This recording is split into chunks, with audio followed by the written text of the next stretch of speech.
Shalom anak Tuhan dimanapun berada. Kembali kita akan refah yang terambil dari Injil Lukas pasal 17 ayat 11 sampai dengan 19. Demikian firman Tuhan, saya akan membacakannya. Dalam perjalanannya ke Yerusalem, Yesus menyusur perbatasan Samaria dan Galilea. Ketika ia memasuki suatu desa, datanglah 10 orang kusta menemui dia. Mereka tinggal berdiri agak jauh dan berteriak, "Yesus, Guru, kasihanilah kami." Lalu ia memandang mereka dan berkata, "Pergilah, perlihatkanlah dirimu kepada imam-imam." Dan sementara mereka di tengah jalan, mereka menjadi tahir. Seorang dari mereka ketika melihat bahwa ia telah sembuh, kembali sambil memuliakan Allah dengan suara nyaring, lalu tersungkur di depan kaki Yesus dan mengucap syukur kepadanya. Orang itu adalah seorang Samaria. Lalu Yesus berkata, "Bukankah ke-10 orang tadi semuanya telah menjadi tahir? Di manakah yang 9 orang itu? Tidak adakah di antara mereka yang kembali untuk memuliakan Allah selain daripada orang asing ini?" Lalu ia berkata kepada orang itu, "Berdirilah dan pergilah, imanmu telah menyelamatkan engkau." Anak Tuhan yang terkasih di dalam nama Yesus Kristus, dalam refah hari ini berdasarkan firman Tuhan, saya berikan tema berkat kasih Tuhan. Berkat kasih Tuhan. Dari pembacaan firman Tuhan, kita dapat belajar dari pengalaman 10 orang kusta. Bagaimana berkat kasih Tuhan mereka mengalami pemulihan dan kesembuhan. Dan berkat kasih Tuhan mereka juga menjalani kehidupan mereka. Maka lewat kebenaran firman Tuhan, kita sebagai orang yang percaya harus menyadari dan menampilkan hidup yang merupakan berkat dari kasih Tuhan, berkat dari anugerah Tuhan, memperlihatkan kepada dunia, kepada lingkungan, apa dampak daripada berkat Tuhan yang sudah sampai kepada kita, apa dampak dari berkat Tuhan yang terjadi atas hidup kita. Yang pertama dari pembacaan firman Tuhan, yaitu pada ayat 11 sampai dengan 14, berkat kasih Tuhan kita mengalami pemulihan. Berkat kasih Tuhan manusia mengalami pemulihan. Berkat kasih Tuhan saya dan anak-anak Tuhan yang lainnya mengalami pemulihan. Belajar dari 10 orang kusta, di mana orang kusta ini adalah orang-orang yang dikucilkan, orang-orang yang dijauhkan, orang-orang yang tidak boleh tinggal di pemukiman, tinggal satu rumah dengan orang lain. Dia harus tinggal mengasingkan diri. Bahkan kita tahu penyakit kusta dalam konteks perjanjian lama itu adalah penyakit kutuk, penyakit najis.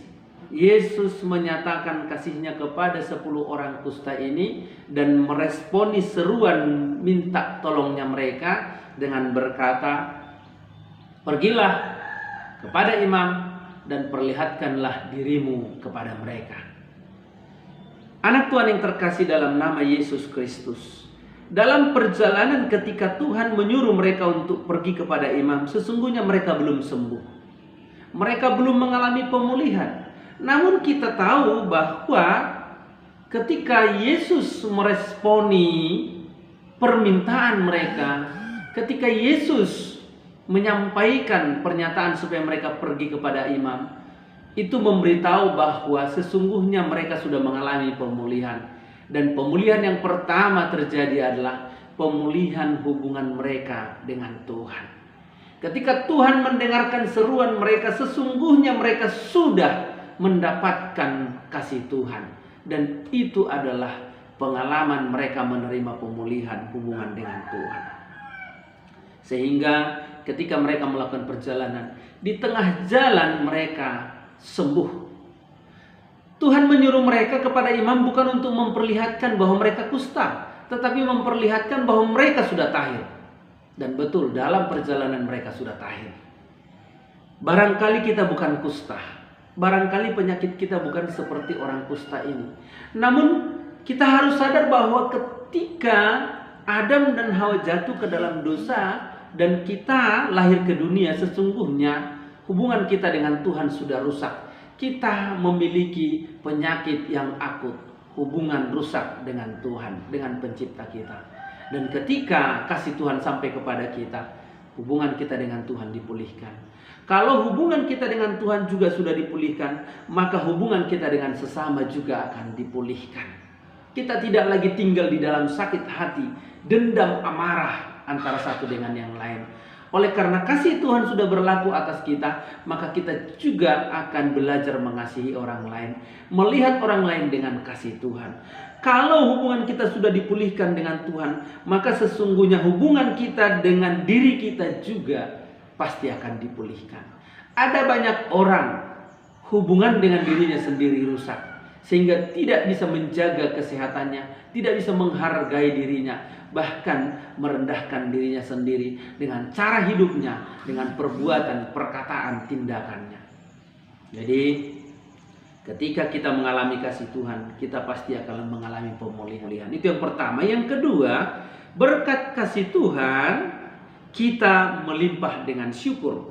Pada ayat 15 sampai dengan 18, ketika 10 orang kusta mengalami pemulihan, mereka akhirnya ditahirkan. Ada satu yang melihat keadaan dirinya yang sudah mengalami pemulihan. Dia tidak melanjutkan perjalanannya untuk menjumpai imam, tetapi dia berbalik dan memuliakan Tuhan, sujud di kaki Yesus untuk memberitahu dia melimpah dengan syukur oleh karena kasih Tuhan berlaku atas dia. Maka sudah seharusnya setiap orang Kristen juga melimpah dengan syukur, sebab kehidupannya mengalami pemulihan oleh karena kasih Tuhan. Di satu sisi Yesus menyembuhkan seorang kusta langsung pada saat itu juga. Namun untuk 10 orang ini berbeda. Mereka disuruh berangkat dulu kepada imam. Dan ketika mereka disuruh berangkat, mereka masih kusta. Proses kesembuhan terjadi di jalan. Untuk memberitahu, setiap orang percaya harus menyadari bahwa apa yang terjadi dalam kehidupan kita, jikalau itu karena kasih Tuhan, maka sesungguhnya itu adalah kemurahan Tuhan yang harus kita syukuri. Kalau kita boleh bekerja, maka kita harus bersyukur karena kasih Tuhan. Kalau anak-anak Tuhan boleh belajar, walaupun lewat jarak jauh, jangan bilang itu bukan karena kasih Tuhan, tapi lihatlah bahwa di sana pun Tuhan menyatakan kasih-Nya. Jangan mencoba menyalahkan Tuhan dengan keadaan kita.